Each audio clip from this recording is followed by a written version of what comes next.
yang lebih pahit dari berharapnya hati kepada kita. Allahumma aftah lana hikmataka ya Allah.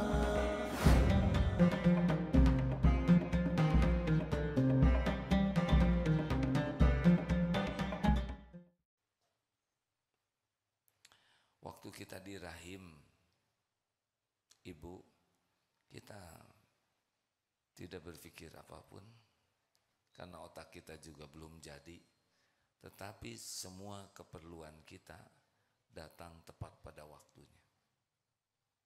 Kapan jadi kuku, kapan jadi tulang, kapan jadi jantung, kapan jadi kornea mata, kapan jadi neuron, semua selama 9 bulan saat demi saat berdatangan karunia Allah yang presisi, waktunya, tempatnya. Jadi tidak ada yang perlu diragukan sama sekali. Yang harus selalu kita pertanyakan adalah kesungguhan kita. Apa kesungguhan kita mengabdi kepada Allah? Ini yang harus selalu kita tanyakan. Ini saya ini cari apa di dunia ini?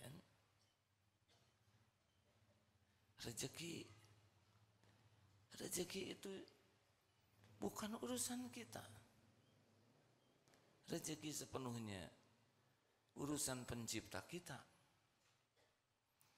Rezeki itu total, semua rezeki milik Allah, dikuasai oleh Allah, dibagikan oleh Allah, ditahan oleh Allah, diambil oleh Allah. Bagi kita menyikapi rezeki jadi ibadah. Ada perbedaan tidak hadirin? Sepertinya bingung. Rezeki bukan urusan kita. Itu urusan pencipta kita. Urusan kita adalah menyikapi bab rezeki ini. Yakin atau tidak, itu urusan kita, syariatnya. Jujur atau tidak, itu urusan kita. Kalau jujur, ketemu dengan rezekinya plus pahala, barokah. Niatnya lurus atau tidak, ketika diberi syukur atau tidak, itu urusan kita. Ketika ditahan sabar atau tidak, ketika diambil ridho atau tidak, lihat yang lain dengki atau tidak, itu urusan kita. Perkara jumlahnya kapan, Allah yang Maha tahu. Allah tahu kita dililit hutang, tahu pasti. Orang ngutangin ke kita juga dengan izin Allah. Hanya ada cari di jalan yang Allah sukai, ada yang cari yang tidak Allah sukai. Ada yang kena riba, ada yang tidak riba. Tapi tetap saja Allah, dengan izin Allah sampainya rezeki kepada kita. Ini sudah lama hidup di dunia, dilihat dari wajahnya. Bukan wajah balita. Tidak ada yang tertukar. Kita mengunyah makanan yang jadi kornea mata, jadi yang jadi sel kulit, jadi yang jadi sel jantung, jadi yang jadi sel empedu. Ini tubuh ini, maaf ya, kalau saudara lihat saya sekarang, ini sebetulnya beda dengan Aagim tahun lalu. Sudah tidak ada Aagim yang lalu. Sel-selnya sudah ganti semua. Sel kulit ini sudah banyak yang baru. Yang lama-lama yang di foto itu sudah habis tuh. Tapi kita tidak menyadarinya. Kita hanya makan, ada yang jadi sel kulit, sel jantung, ada yang jadi sel darah. Begitu rumitnya tubuh ini dan beres. Tidak ada di hidung ini keluar kuku, nggak nyambung. Jadi jangan ragukan kapan Allah memberi, jumlahnya sebanyak apa, bentuknya seperti apa. Tenang saja. Ada yang Maha tahu. Wallahu ya'lamu antum la ta'lamun. Yang harus selalu kita pertanyakan adalah, ini saya teh serius tidak nih? mengabdi ke Allah. Contoh ya, kita berbuat baik, sedekah, nolong orang, nolong istri, nolong teman. Apakah benar kita berniat ini sebagai pengabdian kita kepada Allah? Kalau kita masih menunggu-nunggu, mengharap-harap ucapan terima kasih, mengharap-harap diakui kita sudah berbuat baik, mengharap dipuji, mengharap dibalas budi, ini masalah kita. Ini masalah hadirin. Bukan perkara remeh itu. Makanya hati jadi tidak enak, galau, kecewa, sakit hati. Rasa-rasa yang tidak baik ini semuanya diundang oleh dosa. Dosanya apa? Salah niat. Jadi jangan anggap remeh, sakit hati, kecewa, galau, kesel, jengkel, sedih, cemas. Semua yang enggak enak itu Allah tanamkan di hati kita sebagai peringatan. Kalau kita ingin diakui, dihargai, kita nunggu-nunggu orang berterima kasih, nunggu-nunggu orang tahu ini perbuatan baik kita, jasa kita. Kita nunggu orang menyebut-nyebut kebaikan kita dan membalas budi. Udah selesai itu masalahnya tuh. Berarti kita memang tidak nyari keridhaan Allah terhadap siapapun. Lelaki, kita membanting-banting tulang. Kenapa membanting tulang? Karena tukang daging ya.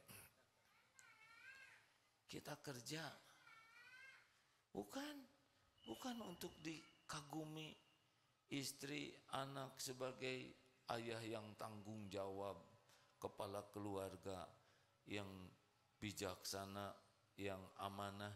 Oh, tidak. Kita kerja keras ini mengurus keluarga, ya mencari keridhaan Allah saja. Belum tentu istri menghargai kita.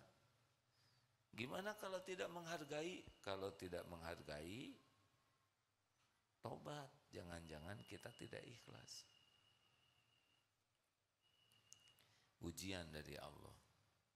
Kalau memang tidak dihargai ya tidak apa-apa. Tidak apa-apa sama sekali. Kita tidak nyari penghargaan istri.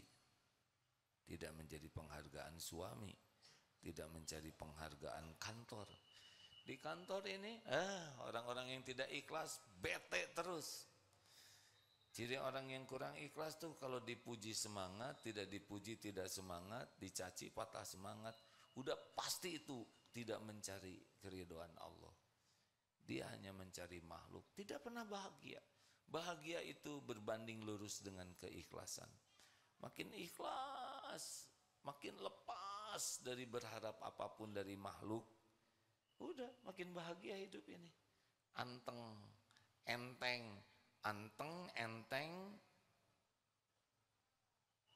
menyenangkan, gak ribet, gak ada kecewa, sedih, jengkel. Itu mah dunia orang-orang ria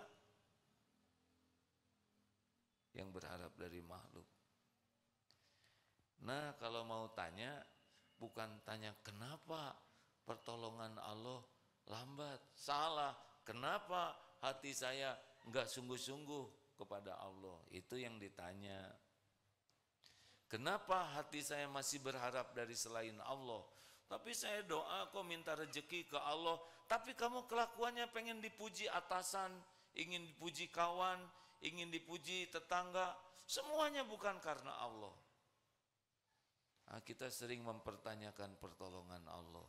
Kapan datangnya? Kapan utang saya dilunasin? Jangan itu dong, kapan sholatnya khusyuk? Kapan jodoh datang? Gampang bagi Allah.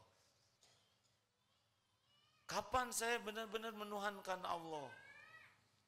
Jadi harus selalu tanya ke diri itu. Dan Allah tahu pikiran kita, hati kita. Allah tahu, wa huwa alimum bidatis sudur. Apa yang sembunyikan di dalam dada ini. Jadi jangan suka mempertanyakan, kok Allah lambat menolong saya? Enggak mungkin lambat. Kalau lambat dikasih napas kita udah ngejongkeng dari kemarin. Kalau Allah lambat nolong kita, jantung kita tidak didetakkan aja oleh Allah udah ngusek, benar?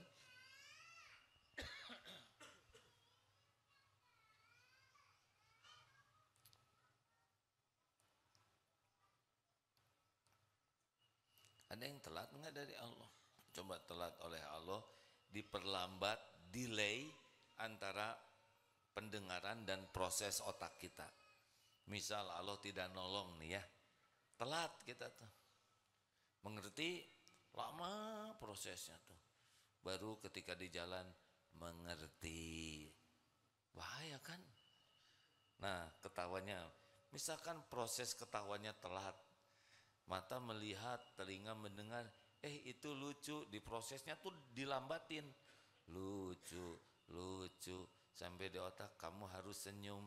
Terus perintahnya tidak kompak. Mata, suara,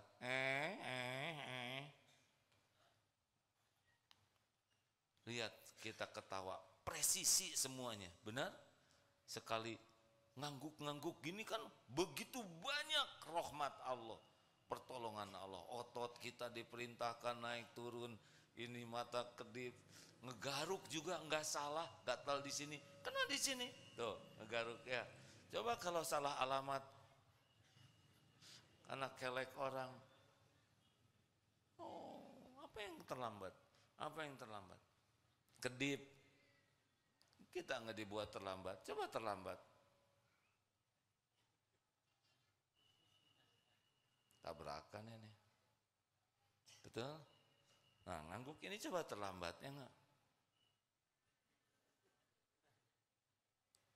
Enggak ada yang terlambat. Kita harus meyakini ini hadirin, bahwa jaminan Allah itu tidak ada yang tertukar, tidak ada yang terlambat, tidak ada yang meleset, tidak ada yang bisa menghalangi. Jadi reg-reg hidup kita ini. Ada Allah yang maha dekat, yang maha tahu, yang memiliki segala-galanya, yang maha baik, yang memberi sebelum kita minta, yang tidak pernah meleset, tertukar, tidak bisa dihalangi. Wa yuridka bi khairin fala radda li fadli, tidak ada yang bisa menolaknya. Kalau sudah begitu, hidup ini tenang. Yang kita pikirkan, kenapa telat ini? Niat kita, kenapa kita sibuk sekali dengan ingin diketahui, dipuji, dihargai, diakui, dihormati oleh manusia. Siapa manusiaan? Hei, gak ada apa-apanya. Mau sedunia memuji kita, tidak ada apa-apanya. Tidak ada apa-apanya sama sekali. Nothing. Sedunia memuji kita, gak ada apa-apanya. Pahala itu yang ngasih Allah. Kita dipuji itu sebagai ujian, bukan karunia. Karunia itu kalau dipuji jadi dekat dengan Allah, itu karunia. Berapa banyak yang gara-gara dipuji jadi jauh dari Allah. Bu, Ibu, saya tidak boleh mengharapkan jawaban karena bikin jengkel. Tapi kalau enggak menjawab cik atuh. Bu, Ibu kan sering mempertanyakan, duh ya Allah kenapa doa saya enggak dikabul? Pertanyaannya sederhana, Ibu khusyuan mana? Sholat atau dandan? Itu aja. Kalau lebih khusyuk dandan daripada sholat, berarti lebih khusyuk mencari penilaian makhluk. Bukan tidak boleh tampil rapi.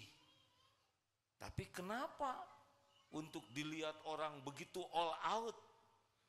Pakai foundation. Foundation itu fondasi. Sesudah itu apa? Batako. Pakai dempul. Dicat. Nyari apa? Nyari apa? Benar kan nyari keridhaan Allah? belum lagi bulu mata palsu. Saya nggak mau ikut campur ya, tapi saya cuma membayangkan betapa lelahnya pelupuk mata diberi beban. Kan seperti barbel mungkin ya nggak? Bener nggak sih? Nggak tahu. Nggak tahu, udah lelaki mah nggak ada urusan sama bulu mata palsu.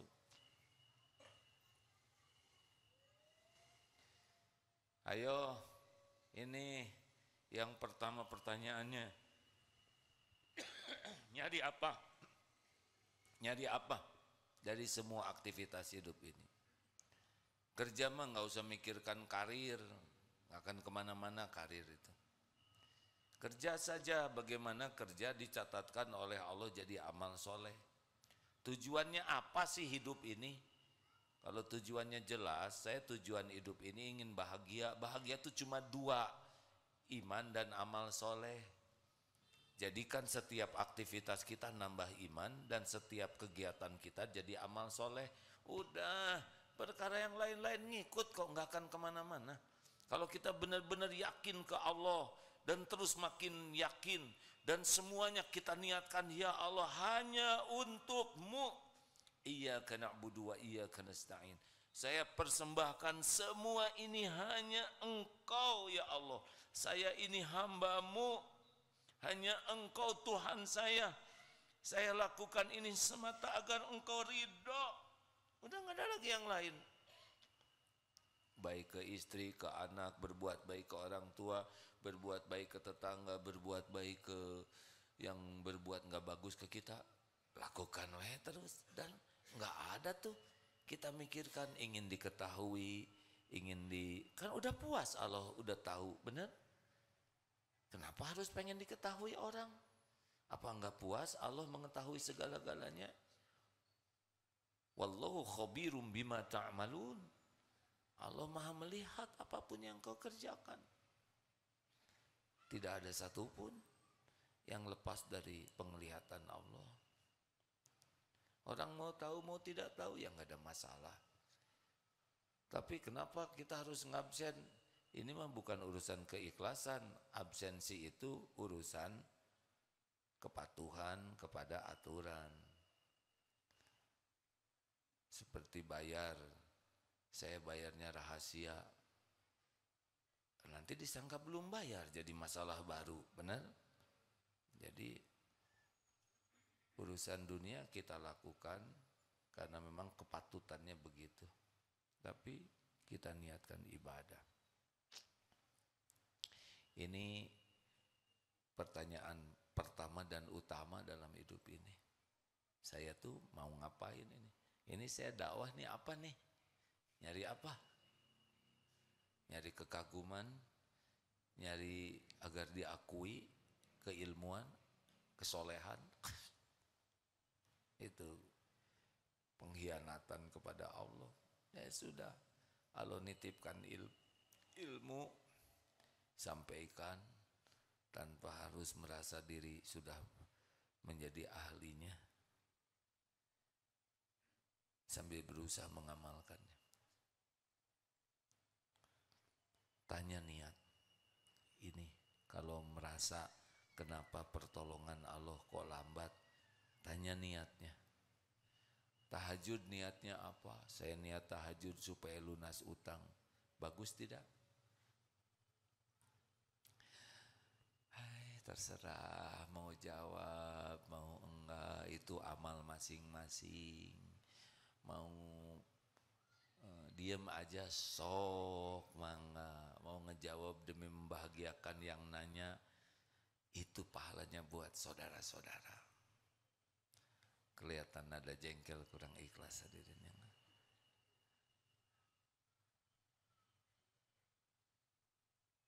harus selalu tanya, tahajud untuk apa? Tahajud itu untuk ngabdi ke Allah.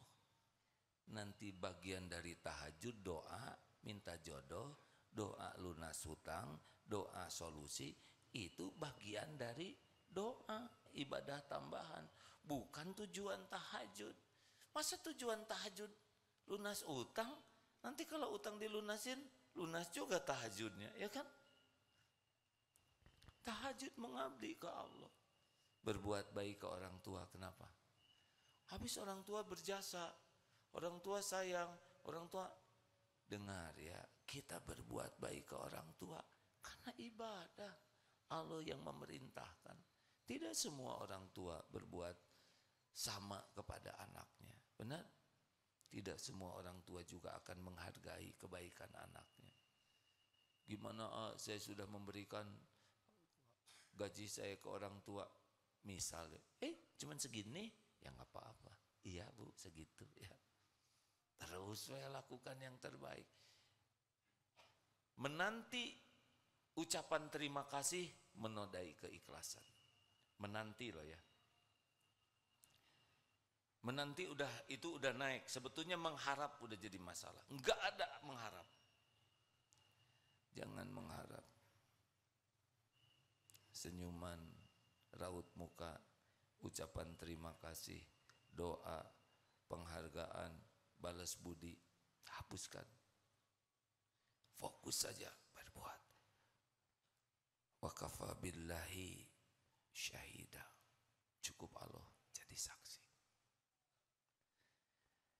Teori mah gampang. Tapi ini perjuangan kalau ingin ditolong oleh Allah. Karena selama ini kita ngarep-ngarep pertolongan Allah, tapi yang kita lakukan bukan untuk Allah. Benar? Kita jarang melakukan untuk cari keriduan Allah. Kita cari pujian orang, cari pengakuan orang, cari kekaguman orang, cari pemberian orang, terus saja menuhankan orang. Tapi kalau minta ke Allah, aneh. Harusnya iyyaka na'budu wa iyyaka nasta'in. Berikan dulu pengabdian kepada Allah, baru minta. Jangan mintanya ke Allah, ngabdinya ke selain Allah.